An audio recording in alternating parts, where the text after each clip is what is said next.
자, 이번 시간에는 5.18 민주화 운동과 전두환 정부의 이야기 그리고 6월 민주항쟁의 내용까지 살펴보도록 하겠습니다. 교과서 265페이지부터 참고해서 같이 한번 보도록 해요. 자, 지난 시간에 박정희가 김재규에 의해서 1979년 10월 26일 사망을 하게 되었고, 자, 그렇게 되면서 원래는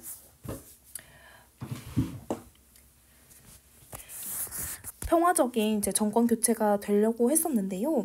이제 그때 전두환 노태우가 등의 군부 세력의 쿠데타를 통해서 정권을 장악하게 됩니다.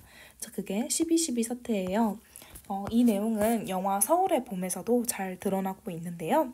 나중에 시간이 된다면 여러분들과 꼭 한번 같이 보고 싶네요. 자, 먼저 계엄령을 선포를 하게 되면서 역시 박정희와 함께 비정상적인 방법으로 권력을 찬탈하게 됩니다. 자, 이에 대해서 많은 대학생들과 시민들은 유신철폐와 신군부 퇴진을 요구하는 대대적인 민주화 운동을 하게 돼요. 그게 바로 서울의 봄인데요. 그렇지만 돌연 서울대 학생회장이 자진해산을 선언을 하게 되면서 해산을 하게 되었고, 신군부의 비상계엄은 전국적으로 확대가 되었습니다. 네, 여기서 전두환과 노태우가 보이네요. 신군부 핵심 세력들. 자, 이런 상황 속에서 전라도 광주에서는 계엄 철폐와 신군부 퇴진을 요구하는 시위가 일어나게 됩니다. 자, 근데 이에 대해서 신군부는 광주 민주화 시위를 아주 폭력적으로 과잉 진압을 해요. 그냥 우리는 평화적으로 시위를 처음 했던 건데, 이 신군부는 완전히 여기에서 총을 쏘면서 사람들을 진압을 했던 것이죠. 자, 이렇게 하다 보니까 이 계엄군에게 저항하는 시위대에게 발표를 하면서 광주 시민이 이에 대해서 질 수 없다, 시민군을 조직을 하자 해서 시민군을 조직을 하게 되었고요. 이에 대해서 당시에 계엄군은 잠깐 작전상 후퇴를 하게 됩니다. 후퇴를 한 동안 이제 시위대는 시민수습대책위원회를 만들어서 평화적인 협상을 요구를 했어요.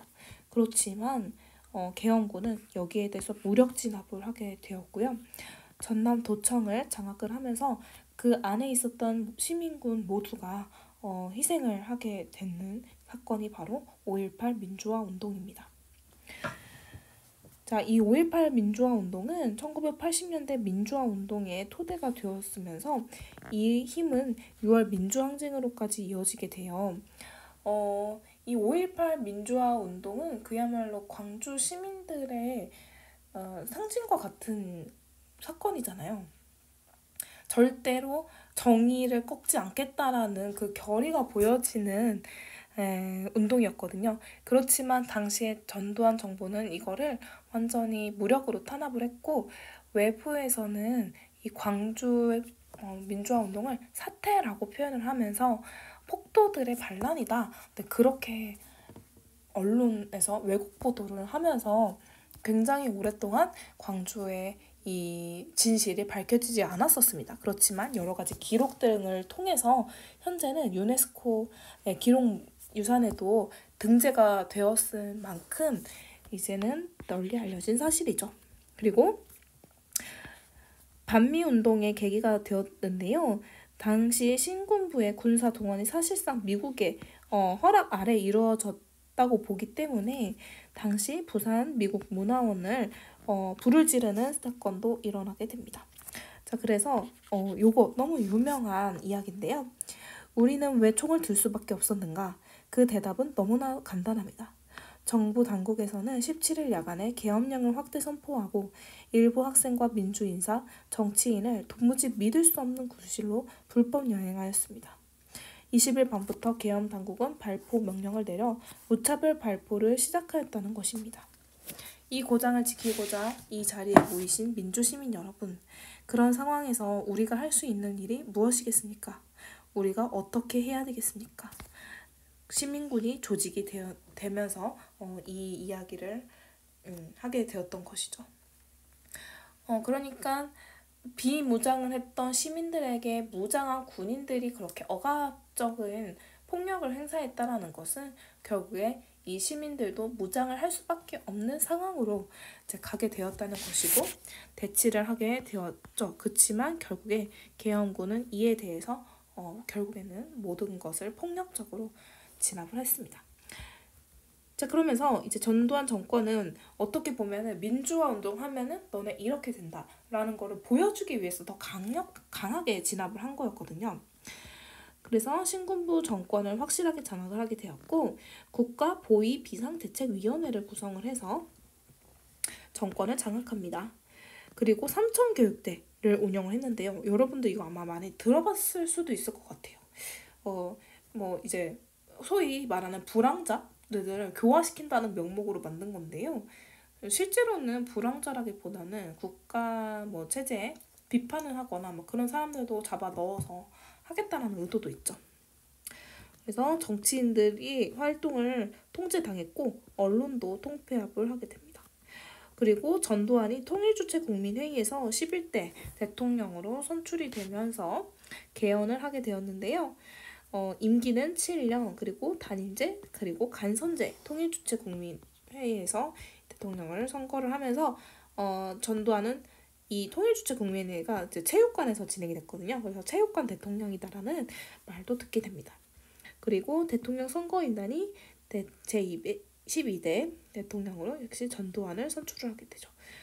그러면서 임기 7년을 되었고 시작을 하게 되었고 자, 그러면서 전두환 정부가 만들어지게 됩니다. 먼저 전두환 정부는요 야간 통행금지 이거 박정희 때 있었던 건데 이걸 해제를 하고 교복 및 도발 자유화를 하고 프로야구단을 창단하면서 약간 국민들에게 좀 잘한다는 뉘앙스를 보여주려고 했었어요. 그렇지만 국민들은 이에 대해서 저항을 했는데 정권 장악의 과정에 있어서 불법성과 비도덕성이 너무 심했다. 그리고 5.18 민주화 운동을 진상을 규명해달라는 시위가 많이 일어나게 되었고 특히 학생 및 노동운동이 활발하게 일어났습니다. 이에 대해서 정부는 학생운동과 노동운동을 간첩과 연관돼서 조작해서 무리한 고문수사를 많이 했었어요. 그렇게 되면서 대학생 시위를 강경하게 진압을 했었어요. 그래서 이 시기에 또 정말 많은 학생들이 끌려가서 고문을 당했었습니다. 네, 이거는 이제 프로야구단 창단 모습이고요. 자, 이에 대해서 전두환 정부의 개헌 요구를 더욱더 탄압을 합니다. 당시에 전두환 정부가 간선제를 통해서 대통령을 하려고 했었잖아요. 많은 시민들이 이에 대해서 비판을 하거든요. 그래서 직선제로 바꿔서 우리 국민들이 직접 대통령을 뽑게 해달라라는 요구가 많았었는데요. 이거를 강하게 탄압을 했습니다. 특히 고문 수사를 많이 했었는데요. 부천 경찰서에서는 여학생을 잡아다가 성고문을 하는 사건, 그리고 서울대학교 학생이었던 박종철 학생을 고문하다가 결국에 죽였는데 이 죽인 사건이 밝혀지면은 정부에 악영향을 끼치니까 이제 뭐라고 얘기를 하냐면 이제 죽은 건 죽은 거니까 어떻게 할 수가 없잖아. 박종철 학생이 좀 심신이 심약해서 책상을 탁 쳤더니 악 하고 죽었다. 이렇게 이제 발표를 한 거예요. 아니 근데 어떤 미친 사람이 이제 이걸 믿냐고요. 이제 그러니까 여기에 대해서 언론들이 더욱 이제 술렁거리게 되었고 그렇지만 그거를 통제를 하려고 했었죠. 그래서 사건을 은폐하려고 했었지만 그런 상황 속에서 전두환은 4.13 호원 조치를 발표를 합니다. 헌법에 규정된 대통령 간선제를 고수하겠다. 나는 헌법을 지키겠다. 그렇게 이야기하면서 개헌 논의를 금지하는 이야기를 합니다. 이제 이렇게 되니까 전두환이 대통령 임기 1년을 남겨두고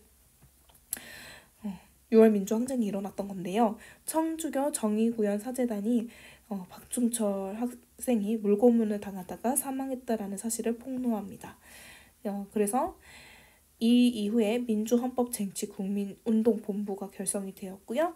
대통령 직선제 개헌과 고문정권 퇴진운동, 대통령을 비판하는 민주항쟁운동이 일어나게 되었고, 민주화 시위를 하던 중 연세대학교 학생이었던 이한열 학생이 이렇게 최루탄에 맞아서 죽는 사건이 일어나게 됩니다.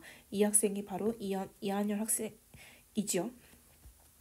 이제 그 사건이 일어나면서 더더욱 반발을 하게 되었고 국민들이 대규모 시위를 전개하게 됩니다. 이때는 그야말로 대학생들뿐만이 아니고 직장인, 여성, 노인, 어린아이 할 것 없이 전국적인 시위가 일어나게 되었더군요.